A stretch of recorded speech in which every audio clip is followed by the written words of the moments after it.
Gold trusted gold buyers మీరు తాకట్టు పెట్టిన బంగారాన్ని విడిపించి ఈ రోజు ఉన్న మార్కెట్ ధరకు కొనబడను.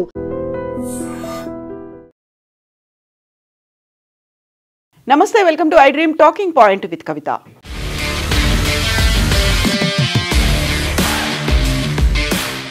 ఆపరేషన్ సింధూర్ మే నెలలో జరిగింది. ఈ సంవత్సరం 2025లో 4 రోజుల పాటు కొనసాగింది.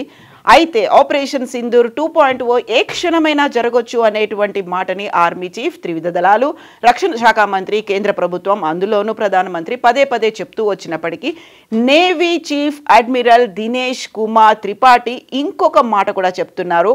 Operation Sindoor is still in progress. Operation Sindoor అనేది ఇప్పటికీ కొనసాగుతూనే ఉంది. 4 రోజుల పాటే విపరీతమైనటువంటి డ్యామేజ్ జరిగింది. అంతర్జాతీయంగా పాకిస్తాన్కి రావాల్సినటువంటి, పాకిస్తాన్ పోర్టులకి చేరాల్సిన దాంట్లో ట్రేడ్స్ అనేవి అంతర్జాతీయంగా కట్ చేసుకున్నాయి. అందువల్లే 10 నుంచి 15% మేర ఈసారి పాకిస్తాన్ ట్రేడ్స్ మీద ఇంపాక్ట్ కనిపించింది. బట్ ఆపరేషన్ సింధూర్ అనేది ఇప్పటికీ కూడా కొనసాగుతూనే ఉంది. ఏం జరుగుతోంది అనేది నేను పబ్లిక్ డొమైన్లో చెప్పదలుచుకోలేదు అనే మాటని navy chief admiral Dinesh Kumar Tripathi చెప్పారు. Every year December 4th navy day అనేది జరుగుతుంది. గత నేవీ డే నుంచి 2024 December 4th నుంచి ఈ ఇయర్ నేవీ డేకి మధ్యలో 12 నెలల్లో వాళ్ళు సాధించినటువంటి విజయాన్ని, నేవీ పరంగా సాధించినటువంటి విజయాలని నేవీ డే ముందు పత్రికాముఖంగా అందరికీ అందించడం అనేది ఒక సంప్రదాయంగా వస్తుంది. అందులో భాగంగానే ఫస్ట్ ఆపరేషన్ సింధూర్ గురించి మాట్లాడారు.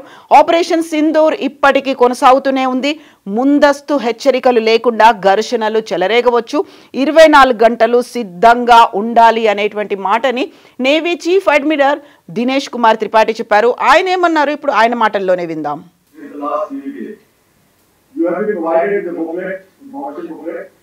You have been provided the booklet, information booklet, but for those who don't have, and especially people who are watching online, I would highlight certain salients as to what has happened. To start with Operation Sindoor, it is an operation which still remains in progress, and therefore much of operation details cannot be put out in the open domain, for obvious reasons.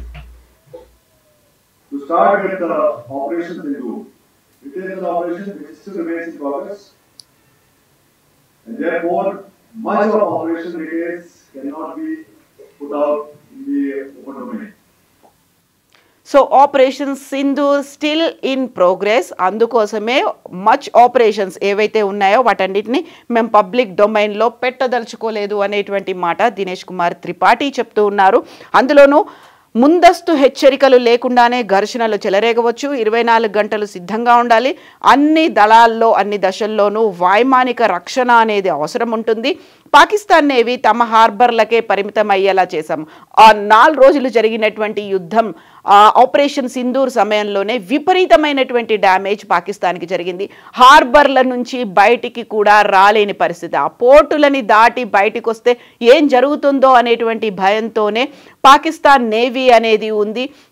ఆ తర్వాత Macron ఏదైతే ఉందో, Macron జలసంధి దగ్గర మాత్రమే వాళ్ళ హార్బర్లని, పోర్ట్లని పెట్టుకొని ఉన్నారు అనేటువంటి మాటని దినేష్ కుమార్ చెప్తున్నారు. దీంతో పాటుగానే జరిగినటువంటి డ్యామేజ్ అంతర్జాతీయ స్థాయిలో 10 నుంచి 15% మేర ట్రేడ్స్ ద్వారా వాళ్ళకి నష్టం జరిగింది. అదే బిగ్గెస్ట్ డిక్లైన్గా చెప్తున్నారు. బట్ ఇప్పటికీ కూడా కొనసాగుతూనే ఉంది ఆపరేషన్ సింధూర్ అనేటువంటి మాటను కూడా చాలా క్లియర్గా చెప్పారు.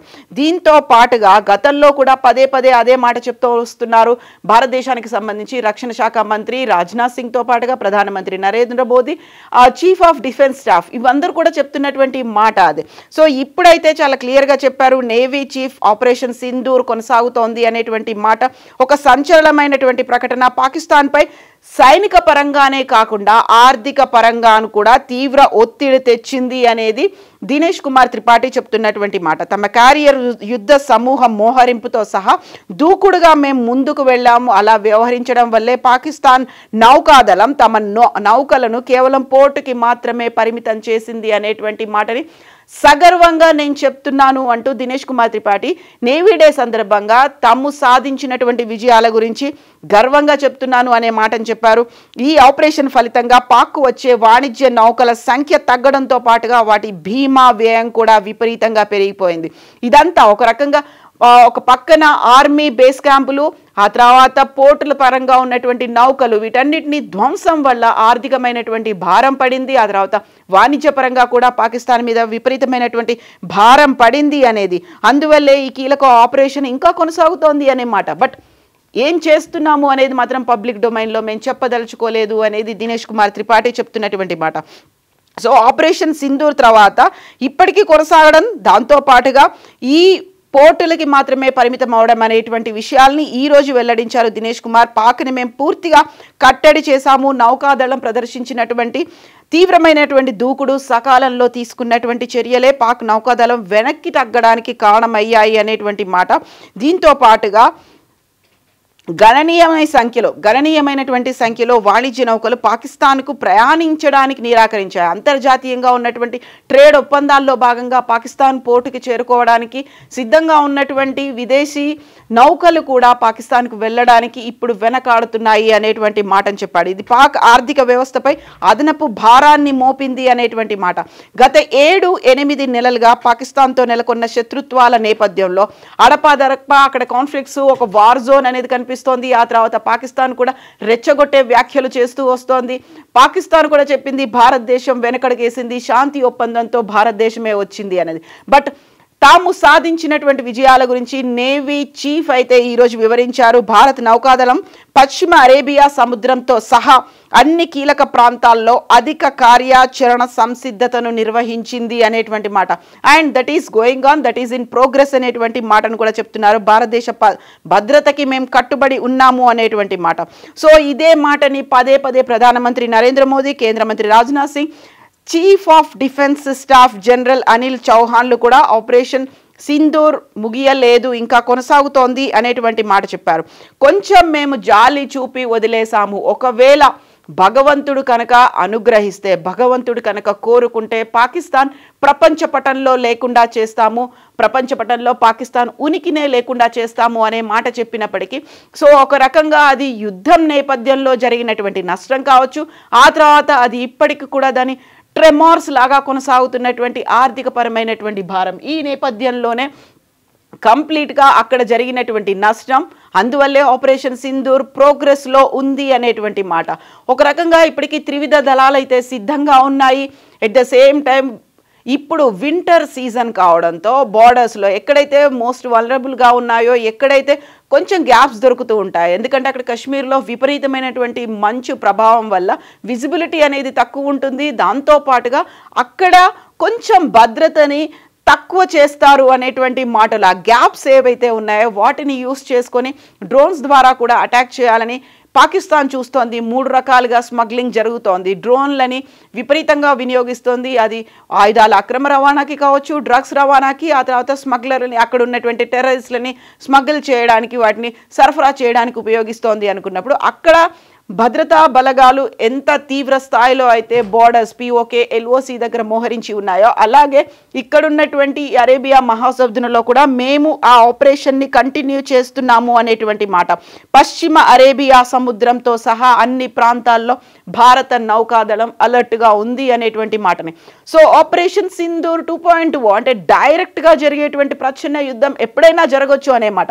బట్ ఆపరేషన్ సింధూర్ ఏదైతే ప్రారంభంలో మేలో జరిగిందో అది ఇంకా కంటిన్యూ అవుతూనే ఉంది. ఆపరేషన్ సింధూర్ 2.0 అనేది పాకిస్తాన్ కనుక ఒక అడుగు ముందుకేసినా, లేకుంటే పాకిస్తాన్ రెచ్చగొట్టేలా చేసినా, లేకుంటే పాకిస్తాన్ యుద్ధాన్ని మొదలు పెట్టాలి అనేటువంటి ప్రయత్నాలు చేసినా మేము మాత్రం చూస్తూ ఊరుకోము. ఆ దిశలో ఆపరేషన్ సింధూర్ 2.0 జరుగుతుంది అనే మాట. But Dinesh Kumar Tripathi navy chief admiral చెప్తున్న దాన్ని బట్టి అయితే ఆ మే నుంచి 2025 ఆపరేషన్ సింధూర్ సమయం నుంచి ఇప్పటికి కూడా అంటే ఆర్థికంగా భారం పడుతోంది, వాణిజ్యపరంగా భారం పడుతోంది. ఇప్పటికే తీవ్ర స్థాయిలో పోర్టులని, హార్బర్లో ఉన్నటువంటి నౌకలని నష్టపోయింది. కాబట్టి విపరీతమైనటువంటి ఆర్థిక భారంతో పాకిస్తాన్ ఉంది అనే మాట చెప్తోంది.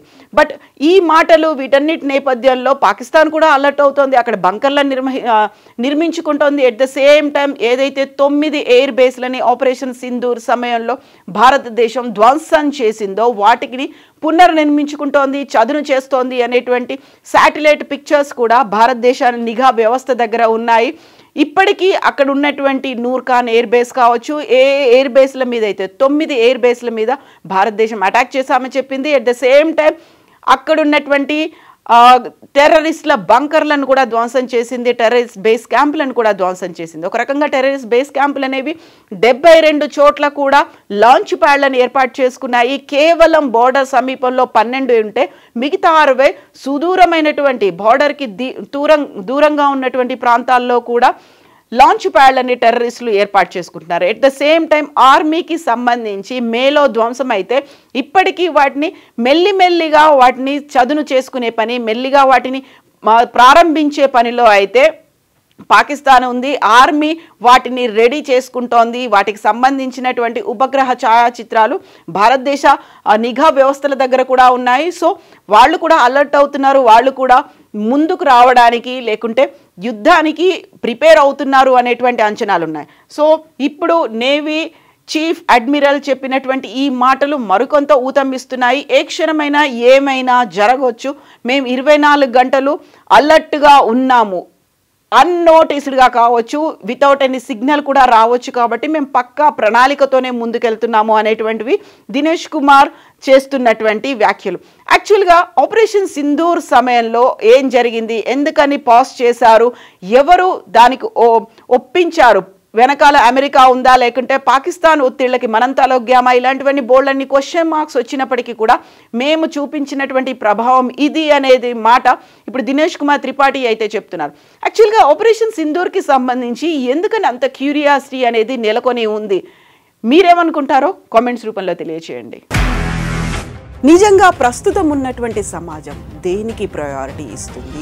ఆర్థిక సంబంధాల చుట్టూ మాత్రమే తిరుగుతుంది. మళ్ళీ ఎన్నికలంగానే చాలా విరక్తి కలుగుతున్నాం. మంచి అనిపిస్తుంది కదా, లేడీస్ కూడా ఛాలెంజింగ్ జాబ్స్ చేసినప్పుడు చాలా బాగుంటది. ట్రాఫిక్ అసిస్టెంట్స్ గా నియమించిన ట్రాన్స్జెండర్స్ అందరితో సాల్యూట్ చేయించుకుంటున్నారు. ఫుడ్ డెలివరీ ఇవ్వటానికి వెళ్ళినటువంటి డెలివరీ బాయ్ అనిల్ పై కళ్ళ ముందు